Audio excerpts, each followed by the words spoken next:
produisa plusieurs artistes congolais comme Denis Ngondé pour sa toute première fois en Europe vers les années 1999, précisément à Londres, dans une grande salle. Comme le pasteur Bienvenu Messalin a un cœur en or, il ne s'arrêta pas là. Il produisa encore le pasteur Alain Mouloto dans son album Jésus les Princes glorieux. Le pasteur Bienvenu Messalin, avec son atout politique, l'homme d'État assuma la présidence de l'interfédération du parti Résistance de la République RP en sigle. Cher parti a musé Laurent Désiré Kabila en Europe.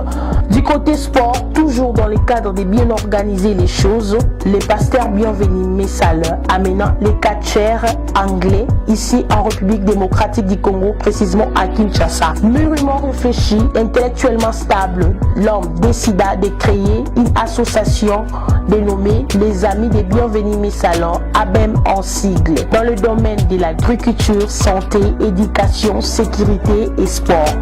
Notez bien, l'association Les Amis des Bienvenus Messalin, ABEM en sigle, procure déjà 100 hectares en République démocratique du Congo, dont les travaux de production sont déjà en cours.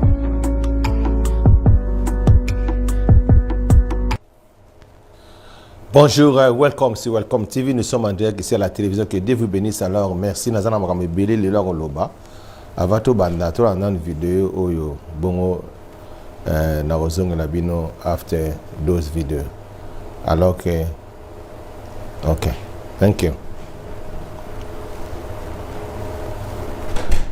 Je vous invite ici au sens élevé du patriotisme en ce temps particulièrement exceptionnel de notre histoire, de défendre notre pays, de protéger l'intégrité de son territoire et d'assurer la sécurité des Congolaises et des Congolais contre toute agression ou attaque d'où qu'elle vienne. À vous, mes très chers compatriotes, la guerre qui nous est imposée par nos voisins exige de chacun de nous des sacrifices. C'est le moment de taire nos divergences politiques pour défendre tous rassemblés notre mère patrie. Notre histoire et notre marche commune ont sans cesse démontré que loin de s'effondrer, notre nation et son peuple ont toujours relevé ce genre de défi et nous en sommes toujours sortis victorieux. Restons tous unis et solidaires derrière nos forces de défense et de sécurité. Mes chers compatriotes, comme vous pouvez le constater, malgré notre investissement et les efforts fournis dans cette optique, la paix et la sécurité ne sont pas au rendez-vous. Garant de l'indépendance, de l'unité nationale et de l'intégrité territoriale, je réitère mon engagement constitutionnel de défendre la patrie jusqu'au sacrifice suprême. Mes très chers compatriotes, ne doutons jamais qu'ensemble réfléchis et engagés, nous puissions changer le monde. À vous, nos vaillants soldats, vous qui avez pris l'engagement de servir sous le drapeau, je vous invite ici au sens élevé du patriotisme en ce temps particulièrement exceptionnel de notre histoire, de défendre notre pays, de protéger l'intégrité de son territoire et d'assurer la sécurité des Congolaises et des Congolais contre toute agression ou attaque d'où qu'elle vienne. Welcome back to Welcome TV. Bolandi vidéo ya président Azo Loba, la meeting à lobby à Pessina Nation. Donc le président est en train de parler à Sengi. Donc Batouba kota les Kambo ya Bitumbo to zana on a kata est du pays. Pour ce que loba kité bat bangamba loba belé pour bat bazolo ba tropo na loba la peka yango. Pour na biki bande mo batininga ba audio na ba vidéo na l'axame et ça peut même tout match pe. Donc voilà pourquoi dans l'axi oyo il y a président Bomonake, il a fait quand même des efforts à yebisi population que non biso tout kota likambo po likambo yo ezab likambo ya bitumba oyo population yo stufa kota Sikoyo, naina la sabino melo moko vidéo moko yang banda. Na tanga kala ndenga lobaka parce que tu ne peux pas loba. Pour biso to ben na mamna source. Bon na vidéo o bon na zonga na bino after this video. Thank you. N'existait plus. Pour la simple raison que j'ai été moi-même ministre de la Défense et responsable de sécurité, donc je suivais de très près ce qui se passait du côté de l'armée. Et c'est ainsi que j'ai demandé au chef de l'État de nous engager immédiatement dans la voie des négociations. Le gouvernement n'a pas accepté cette voie parce que le gouvernement avait une autre thèse. Le Rwanda et l'Ouganda étant des agresseurs, il n'est pas question qu'on négocie avec eux tant qu'ils occupent notre territoire. Je n'étais pas de cet avis parce que je savais la détermination qui était derrière. Et je me suis dit, quelle que soit cette position, moi j'engage. Après avoir reçu le feu vert du chef de l'État, je me suis engagé dans cette voie. Je suis allé le voir la veille du sommet de Nairobi 1. Et je suis arrivé à Kampala, où j'ai vu Museveni, et nous avons commencé les discussions, et il a accepté, Kagame a accepté, il est arrivé. Mais ils ont dit, voici nos raisons pour lesquelles nous nous battons. Sur ces points-là, si nous nous entendons, je crois que nous pouvons arrêter la guerre. Et en examinant ces points que je publie dans le livre, j'ai vu qu'il y a beaucoup de points sur lesquels on pouvait facilement tomber d'accord. Mais au moment où on devait aller avec eux à Nairobi, parce que Museveni avait dit nous allons à Nairobi, nous nous entendons sur ces points et nous déclarons qu'il y a un cessez-le-feu et nous entamons directement des discussions. Mais il y a eu pression, le chef de l'État m'a téléphoné, il dit le gouvernement est catégorique. Si vous mettez les pieds à Nairobi, eh bien, vous allez être interpellé au Parlement pour haute trahison. Parce que le gouvernement a décidé de ne pas négocier avec ces deux pays. Vous engagez des négociations, vous serez interpellé. Alors, je me suis excusé auprès de ces deux chefs d'État en inventant la raison que le président Mobutu m'avait donnée de documents publiés par les Américains et qui faisaient pression au Parlement et tout. Et je suis rentré. Voilà le blocage.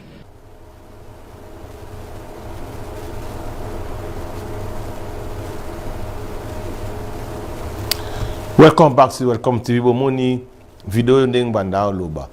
Boyoki est très bien. C'est Ngwanda qui parle. Le to mona batu muso a parlé ko bazoloba. Oh non, Félix fana pas ça la négociation. Makambe belé. Nalandi prophète moko boye na Afrique du Sud, prophète Élisée.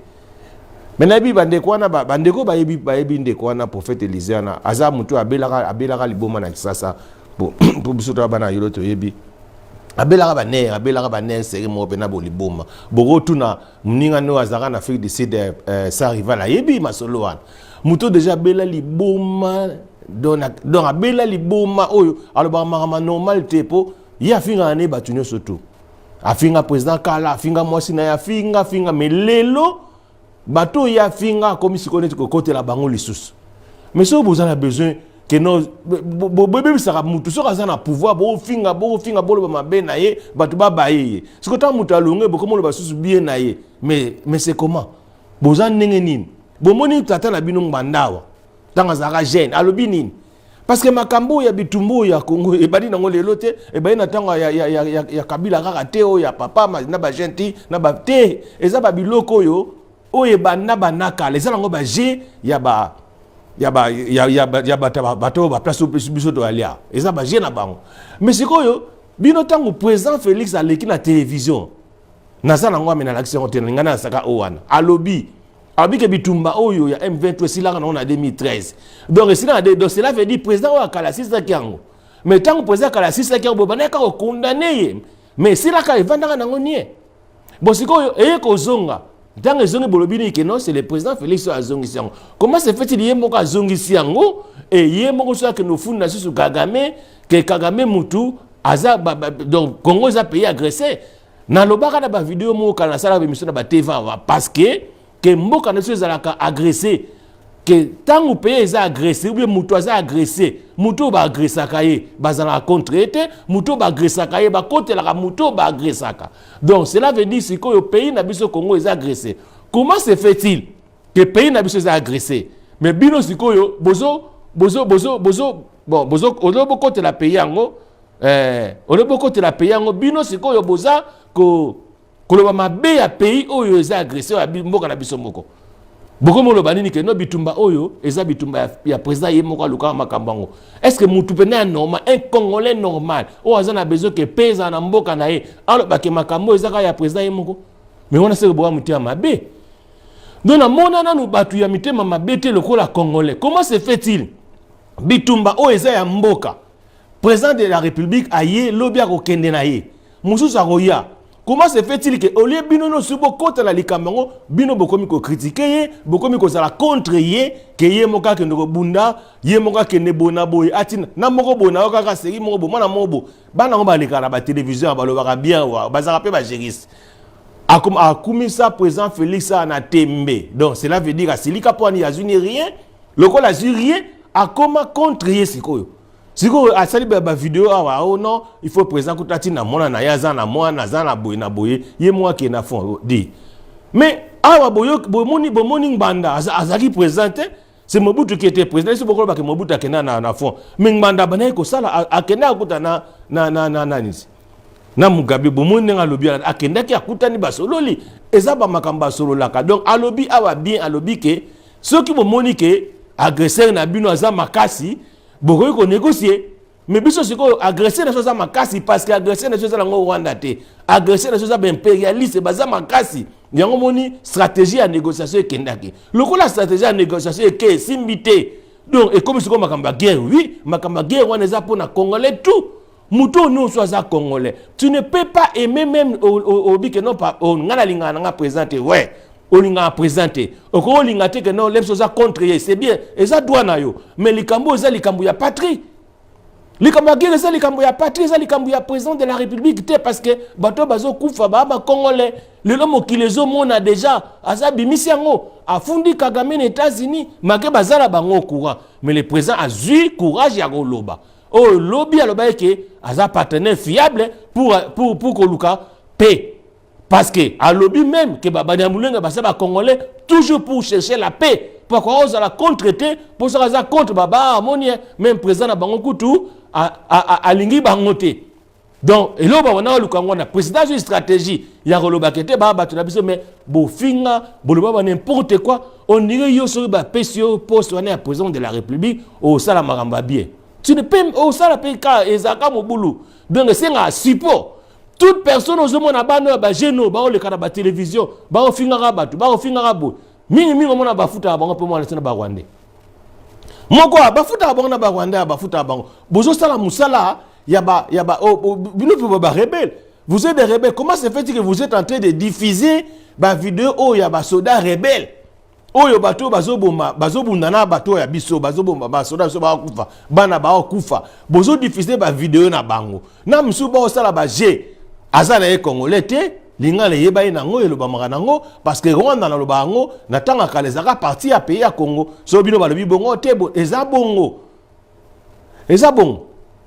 porte-parole ya gouvernement mono Patrick Muyaya aloba elo mo alobi ke Alaxa peuple congolais abi ke non kina Rwanda eza langue ça fait partie d'une langue congolaise ba interpréter ngo mabe oh azoke na baje mais oui c'est normal boyoka langue oyo président na bino à Sénat o alobaka président Sénat bayati lukwebo voix langue na bango ya mboka na bango botu na ya loba ce qui na kina Rwanda eza différent ne moko langue ya mboka bayati lukwebo président Sénat munoko ya lobaka ya mboka na bango na ce qui ya zolo bango mutu a Rwanda ko yokango boso so ba yebisi bino que kina Rwanda ça fait une langue o eza partie ya Congo bosiliki c'est quoi bolingi nini Congo n'est pas la partie de la terre ya Congo et que aussi longtemps que nous sommes en vie et puis le peuple congolais biso nous faut tellement donc on dit que la présidence de la République était to longo la mitema mabe wana na lobaka ezaya ko loka mitema mabe ezala ngobongo parce que tant que on a les membres de la même famille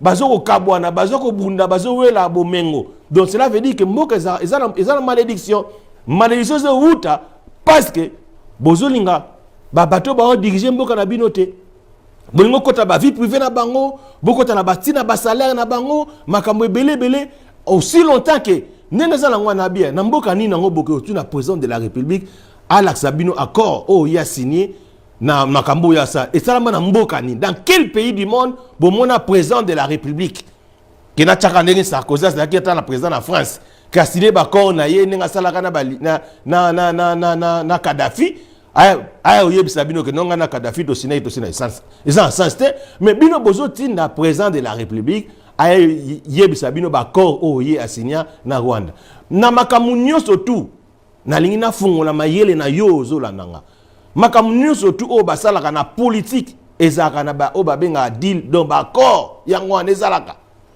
biso awa président nani premier ministre a démissionné kiti et senga siko que non musufa kota bakore siname ba téléphone bengani ba sololi ale o siko akoti ezalaka bongo yo individu o uta suri wapi ko ya koloba te yebisa biso ndenge nini makamni bino bosolaki na premier ministre akala boko tuna te yo po le Boris atika basolo ki na premier ministre akoti siko yo siko ko lo bateke yebisa ça do urubana ndeni mais bino vous osez ya ko sala pe vidéo sali vidéo na batu na bino bolobi ke te bitumba ya M23 et si là lango déjà nengeza lango wana président Félix ne azungisi bitumba wana mais vous êtes malade au moins appelle mutoza identifié à l'équipe de la télévision azolo bayango azolo bape abike président de la République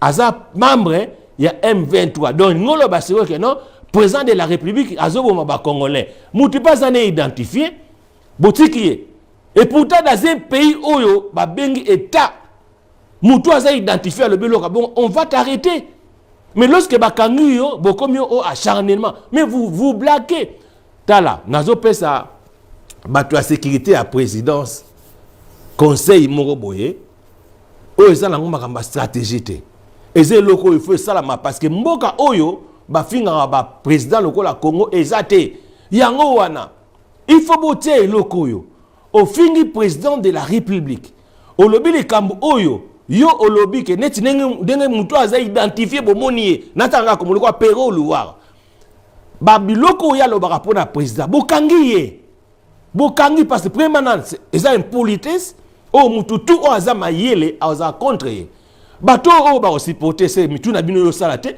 comment vous osez à supporter mutu azo finga mutu azo diriger mboka oye pourtant bible elobi yango balobaka mabe ya mutu ya diriger mboka te mais si ko bino mo boyebi eloko wana so pe boyebi te vous êtes dans l'ignorance amène la malédiction sur l'ignorant et sa postérité. Vous voulez amener la malédiction na mboka na biso oh bozo mais ma malédiction mais je vous assure que makamunenge za awa bato bino bo finga président bokanga bango bo tie bango na boloko. Eza bongo c'est l'état des droits. État des droits tu ne peux pas passer à la télévision ou salima ou bien le salima vidéo no mongo boye ou bandi ko injurer président au liberté d'expression. Qui vous a dit que liberté d'expression au leki oba no finga président ya mboka na bino salama na mboka nini ka se na Congo te botolera biloko wana te mutu lokola Pérou Luara boko sala même ba mandat d'arrêt place avant di kuna na Togo wana boko lukai so mboka nini boke boluke on t'arrête on bakangie ata bo pesa taba ina nete ata ba tembele te mais azala arrêter mutu to ko lo bazar arrêter na mona sunde comment azolo bakeno Museveni Zaboye président donc cela veut dire président Félix Zamuta M23 parce que rebelle à lobby ce bola c'est biso vidéo ya rebelle azolo bake au président de la République sina ba corps naye mais ba corps basina ka pour na cesser de fait non président akala sina ba corps pour na nini ke kimekota et salama kimekota siko Félix aye bato pour na lobango ba président aussi bazana ba chef na bango yo ozo lingo za président oza chef na yo Martin Fayulu lelo ata lelo ya za président de la République.